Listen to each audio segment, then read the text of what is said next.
Comment arrêter de penser en boucle? C'est souvent une question qui revient parmi les personnes qui souffrent d'anxiété, de crise d'angoisse. Et c'est à cette question que je vais répondre aujourd'hui. Je m'appelle François Tomzik, je suis spécialiste dans les crises d'angoisse, les attaques de panique. Je vous aide à vous débarrasser de ce genre de problématiques en moins de 12 semaines grâce à une méthode que j'ai mise au point et qui s'appelle Anxiolyse. Donc, comment est-ce qu'on fait pour se débarrasser de ces pensées qui tournent en boucle en permanence? Eh bien, je vais vous proposer 4 techniques. Il y en a d'autres qui existent, mais 4 chemins qui peuvent vous permettre tout simplement de vous débarrasser de ces pensées qui tournent en boucle. Donc la première, ça va être de changer finalement de focus. Enfin, la toute première des techniques, la toute première des étapes, c'est de prendre conscience déjà qu'on est dans une espèce de boucle de pensée comme ça et que les pensées tournent en boucle. Ça demande un petit peu de pratique, ça demande un petit peu de conscience, mais une fois qu'on s'en rend compte, une fois qu'on est un peu... qu'il y a cette espèce de brouillard mental qui commence à apparaître parce que les pensées commencent à tourner en boucle, et ben on peut passer à l'action. La première manière de faire, c'est de changer votre focus. Alors comment est-ce qu'on change de focus? Eh ben, en faisant d'autres activités. Il y a d'abord tout ce qui va être activité respiratoire, donc que vous connaissez très certainement. Il y a la cohérence cardiaque, il y a la respiration carrée, vous pouvez faire de la méditation. Après, il y a des techniques respiratoires un peu plus intenses, tout ce qui va être autour du breath work. Donc c'est des techniques respiratoires où on va, au lieu de calmer la respiration, on va plutôt avoir tendance à l'accélérer. Et ça va faire shifter finalement l'esprit sur autre chose. Donc à vous de découvrir les techniques qui vous plaisent le plus, parce qu'il y en a qui sont plus ou moins adaptées en fonction des gens. Et très souvent, j'ai des personnes dans la méthode ou en consultation qui me disent « Oui, mais bon, moi, les techniques respiratoires, ça ne fonctionne pas pour moi. » Je veux bien l'entendre. Très souvent, le problème des techniques respiratoires qui ne fonctionnent pas, c'est simplement que vous ne les avez pas pratiquées assez longtemps, ou alors qu'on ne vous a pas appris correctement à comment pratiquer ces techniques respiratoires. Donc je vous invite à vous renseigner sur le sujet.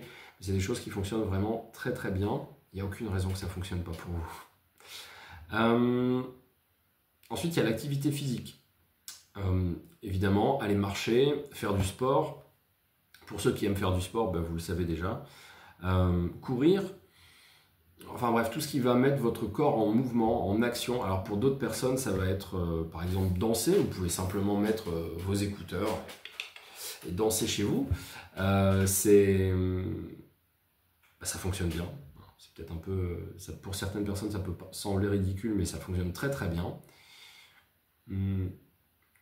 Et l'activité physique, d'une manière générale, comme ça va consommer, comme ça va activer certaines ressources en vous, pour faire de l'activité physique, ça va faire passer les pensées qui tournent en boucle. La deuxième grande... Donc ça, c'est pour tout ce qui va être changé de focus, finalement. Je suis un petit peu malade. Pour la deuxième grande partie des activités qui permettent de se débarrasser des pensées qui tournent en boucle, c'est l'écriture. Le journaling. Journaling comme écrire un journal. Cette écriture, en fonction des personnes, il y a des gens pour qui c'est très facile d'écrire. Je suis en train de me demander si mon micro est branché. Le micro est branché, c'est bon. Donc le journaling, plusieurs manières et quelques recommandations. Donc il y a des personnes pour qui c'est très facile d'écrire.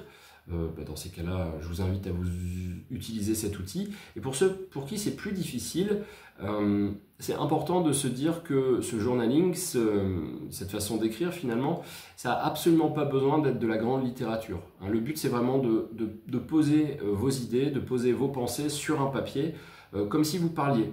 Et même si vous faites énormément de fautes d'orthographe, présent, voilà, l'idée, c'est pas de faire de la belle écriture, l'idée, il y a deux grandes idées. Le fait d'écrire, ça va naturellement ralentir le rythme de vos pensées, parce que c'est impossible de penser aussi vite, d'écrire aussi vite que l'on pense. Et bien souvent, le problème des pensées qui tournent en boucle, c'est que ça tourne en boucle sans qu'il y ait vraiment de solution. Ça foisonne, ça fait un petit peu une espèce de brouillard. Donc ça va permettre de ralentir les pensées. Et également, ça va permettre de les structurer. Et ça, en fait, il y a 3 avantages. Ça va aussi permettre donc de les structurer, de leur donner du corps. Et enfin, eh bien, si c'est des pensées un petit peu dissonantes, on va dire, exagérées, qui ont tendance à vous inquiéter plus qu'elles ne devraient, eh bien, les écrire et les lire, les regarder, ça va leur donner beaucoup plus de réalité et ça va vous permettre de vous distancier de ces scénarios catastrophes, quoi. Qu'est-ce que je peux donner comme exemple? Si par exemple vous vous dites ah, je vais être seul et abandonné de tous, bon, quand vous lisez ça, seul et abandonné de tous, c'est quand même compliqué. On est 8 milliards sur cette planète, donc pour que personne ne s'intéresse à vous, c'est difficile. Bon, évidemment, si vous restez enfermé chez vous, oui, bon, là c'est plus compliqué. Mais c'est assez facile finalement de rentrer en contact avec d'autres êtres humains, même si pour certaines personnes c'est plus difficile que d'autres, en particulier les personnes qui souffrent d'anxiété sociale. La troisième grande manière de se débarrasser des pensées qui tournent en boucle, ça va être tout ce qui va être de la distraction. Donc ça va être des activités telles que le rangement, le ménage, faire la cuisine, lire un livre, écouter de la musique, appeler quelqu'un, appeler un ami, appeler quelqu'un de sa famille, finalement, sortir de chez soi, faire une activité quelconque. Finalement, imaginez un petit peu, vous savez, ces 45 tours là, avec une piste, donc les disques, les anciens disques, avec une piste qui tourne en rond comme ça, bah là, changer d'activité, ça va faire comme si vous changiez de piste. Et au lieu que ça tourne en rond, bah, ça va commencer à s'éloigner finalement du cercle des pensées anxieuses et des pensées qui tournent en boucle. Voilà, toutes les techniques de distraction que vous pouvez mettre en place. Certaines, d'ailleurs, sont utiles pour faire disparaître les pensées qui tournent en boucle. Par exemple, si vous avez des soucis, des pensées autour d'une certaine précarité financière ou de soucis d'argent, eh bien, travailler là-dessus, faire des tableaux, regarder vos comptes en banque, regarder précisément toutes vos dépenses, ben ça va, en plus de vous faire sortir de ce tourbillon mental, ça va normalement vous rassurer, puisque vous allez avoir beaucoup plus de réalité dans ce qui se passe. Et il vaut mieux toujours savoir que on est dans une mauvaise situation plutôt que d'imaginer la situation dans laquelle on est. Voilà. Et le dernier paquet, on va dire, de techniques qui permettent de se sortir de ces pensées qui tournent en boucle, eh bien, ce sont les techniques de relaxation. Il y en a 2 en particulier que je recommande très souvent. Ce sont les techniques de Schulz et les techniques de Jacobson. Ce sont des techniques qui fonctionnent sur le principe de contraction-décontraction.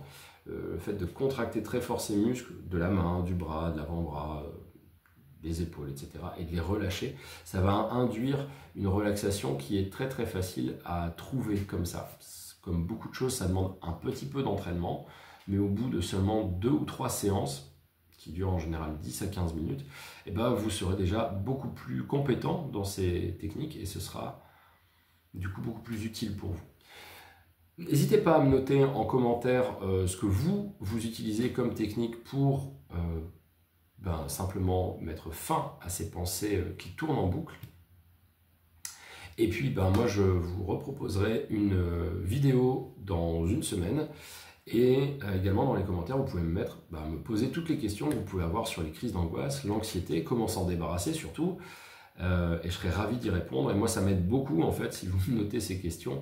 Comme ça, je sais exactement ce qui vous intéresse. Merci beaucoup. À bientôt. Ciao.